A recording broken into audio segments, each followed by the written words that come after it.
What's up, Fifth Block Composition? It's your friend and colleague, Alex Martinez, Josh Morales, and Anthony Diaz. These days, a quality night's sleep is hard to come by for many high school students. We've all been there. You finish your long day of school, go to sports practice or clubs, get home and do your homework, and before you know it, it's 11:30 at night. Then you wake up in the morning, you get to school, and feel so tired that you can't think, and all the lectures just go straight over your head. Oh, sorry. I didn't catch all of that, Alex. What'd you say again? That's exactly my point. If Josh got enough sleep last night, he would be more alert and he would be able to concentrate on what Alex was saying. So, if it isn't obvious yet, we are here today to talk about the effects sleep has on the physical and mental wellness of high schoolers.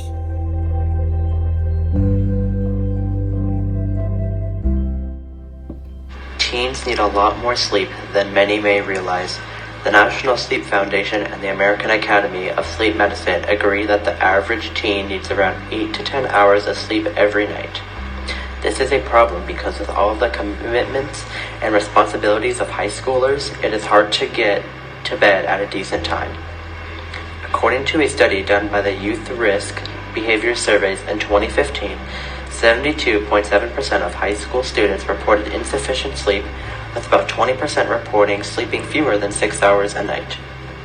High schoolers not getting adequate sleep can be detrimental to their capacity to learn in school and can promote dangerous and risky behavior.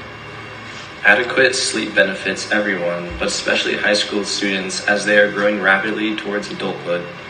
Johns Hopkins pediatrician Michael Crocetti states that teenagers are going through a second developmental stage of cognitive maturation, and that additional sleep supports their developing brain and their physical growth spurts.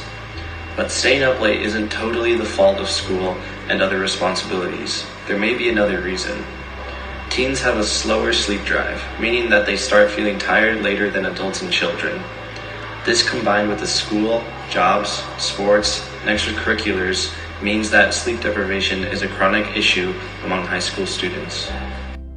This being said, there are two main things that affect the alertness of high school students at any time of the day. The first is the sleep-wake balance, in which if you stay awake for too long or wake up too late, it will be off balance and it will make you feel tired. The second thing is your internal clock. This clock controls your circadian rhythms, the 24-hour cycle your body goes through every day. This rhythm controls your sleepiness at different parts of the day. It tells your body when to go to bed at night and when to wake up in the morning. It tells your body when to feel tired and when to feel awake. Because of this rhythm, the urge to sleep will be much stronger at night and in the afternoon. This occurs no matter how much sleep you got the last night. Although lack of quality sleep can make teens feel sleepy at the wrong times of the day, and with school, work, and other commitments, this can have severe negative effects on their life, education, and livelihood.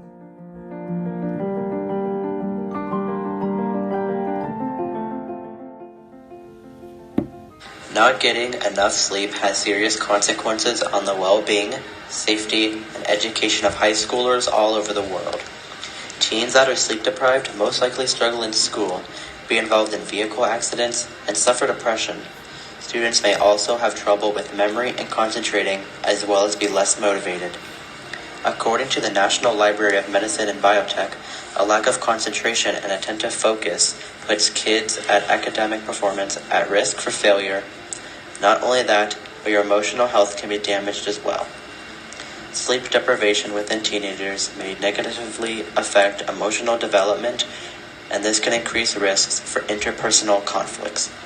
Anxiety, depression, bipolar disorder, and other mental health disorders have been linked to poor sleep, in which this can increase a risk of suicide, and improving your sleep habits can factor in preventing mental health disorders and reducing their symptoms.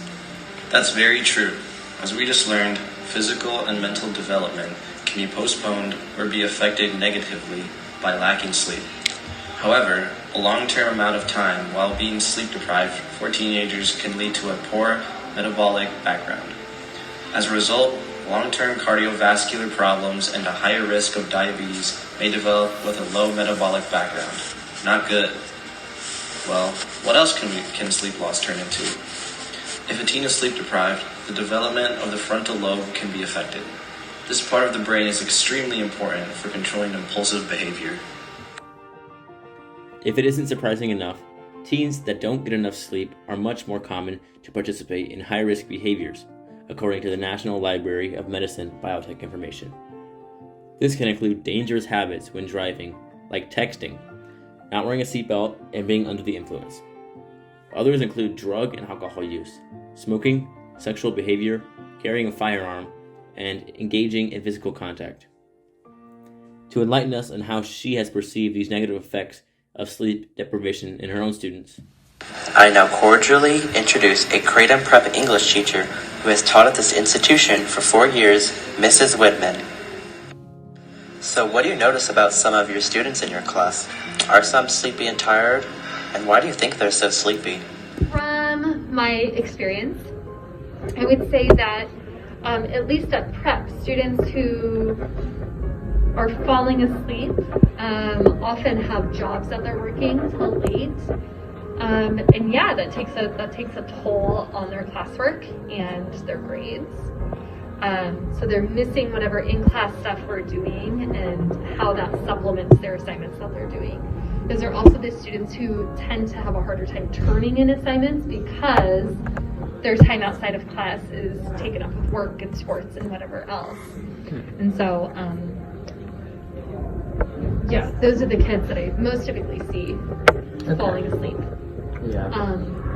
I think also everybody has those days. So sometimes, a student who's really on top of it is just really tired and will need to put their head down for a little bit. So that provides a unique opportunity for teachers. I'm like, how do you want to handle that? And like, is it fair to punish somebody for being tired? Those are questions that we wrestle with as we're teaching all the time. We're kind of making those split-second decisions. Like, should I give somebody a demerit because they're exhausted? It doesn't seem fair to me. And so conversation with that student about how they're managing their time, what I can do to help is important. Do you have any other insights or opinions you would like to share? Perhaps any suggestions to help teens become less tired in class and pay attention? I know it's easier said than done. It's easier to go to bed earlier. Yeah. And that's just not the reality. That's not how it works. And so of course I'm going to preach using your time wisely when you're at school. So using your community period well when you have free time, using those study halls well so that you're not worried about it. You're not putting it off till the last minute when you're at home and not getting it done or staying up till 3, 4 o'clock in the morning. Would putting away your phone or any other electronic devices help teens become less distracted and be able to sleep better? Yeah, putting your phone away at night. Yeah. That's so hard. I do that too. I'm just laying in bed. I'm like, oh, now it's 11:30 and I'm still just doom scrolling on Twitter or whatever. Yeah. So finding a time to just put it away and get it out of the way. Yeah, just better time management. I think so. Awesome. And again, that's so much easier said than done. Mm-hmm. It's something that we have to keep working toward.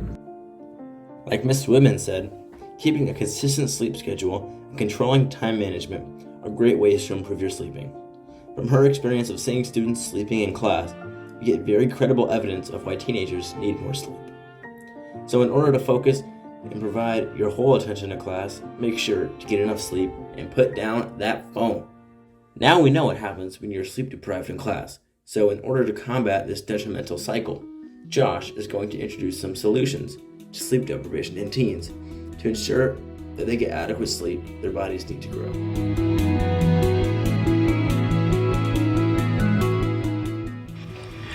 Being a teen means constant growth, which calls for even more sleep to help fuel their brains and bodies. This is necessary because their minds and bodies are growing quickly, which is all the more reason to avoid being sleep deprived. So, how do you know if you're sleep deprived? Good question. Some of the symptoms can include difficulty waking up in the morning, trouble concentrating in school, falling asleep during class, and mood swings. And are there any ways we can prevent sleep deprivation? Well, a According to the Canadian Pediatric Society, having a relaxing bedtime routine is one of the best solutions to achieving better sleep. This includes having a light snack such as a glass of milk before bed, going to bed at about the same time every night, and keeping your room cool, dark, and quiet. Another excellent way to achieve better sleep is by limiting screen time before bed. This is an especially bad habit that many people have a problem with, as it makes it harder to fall asleep. This means no more bedtime online chess for you, Josh. Aww. Other proper solutions include avoiding caffeine, exercising every day, making sure to always fall asleep in your bed, and making sure to not overwork or overthink before bed. Having too much on your mind can inhibit your ability to get a good night's rest. Meridian Health and Sleep Medicine Director Dr. Carol Ash provides more insight on sleep and solutions to bad sleep habits in teenagers. Instead of saying, start school later, why can't you just tell kids to go to bed earlier? This is a real problem. I mean, it's a serious epidemic amongst our kids. Their physiology is different. They really have a challenge trying to go to bed earlier. So we have to be mindful of that and do what we can to facilitate getting them to bed. What do you mean when you say their physiology is different? Well, what happens is adults, after prolonged hours of wakefulness, our brain will start to slow us down so that we'll get into bed at a certain hour. That system in them is slower, so they tend to have a delayed time to bed naturally. So they respond differently to us too, also in terms of the sleep loss. That's another physiologic issue that they have, and they need more sleep. So those three things. How could imposing a technology curfew benefit teen sleep? Yes, absolutely. You know, we used to say, where are your kids? You know, they're worried about them being out in the neighborhood. Nowadays, the electronics, they're socially connected, so they're texting till all hours of the night, and those electronics will keep the brain engaged, as well as the light can limit the release of melatonin that helps you transition into sleep. So the electronics are a problem, so you want to get them out of the bedroom if you can. Without a doubt, limiting technology usage before bed benefits one's ability to fall asleep at an optimal time. Now that we know why teens need adequate sleep and how they can solve the sleep deprivation problem, teens are much better equipped to get the sleep they need to become healthier and happier human beings. The physical, emotional, and mental problems associated with lack of sleep in teenagers are no joke. I know for sure why getting adequate amounts of sleep is important. If I wasn't so tired, I'd be able to concentrate, focus, and keep a strong memory. With this information, now teens will have a better idea of how the lack of sleep affects their school performance, energy level, and overall lifestyle, so they can get the sleep they need to grow into adulthood. This has been Alex Martinez, Anthony Diaz, and Josh Morales on the effect sleep has on the overall wellness of teens and solutions to this detrimental cycle. Thanks for listening, and see you in the next one. Goodbye.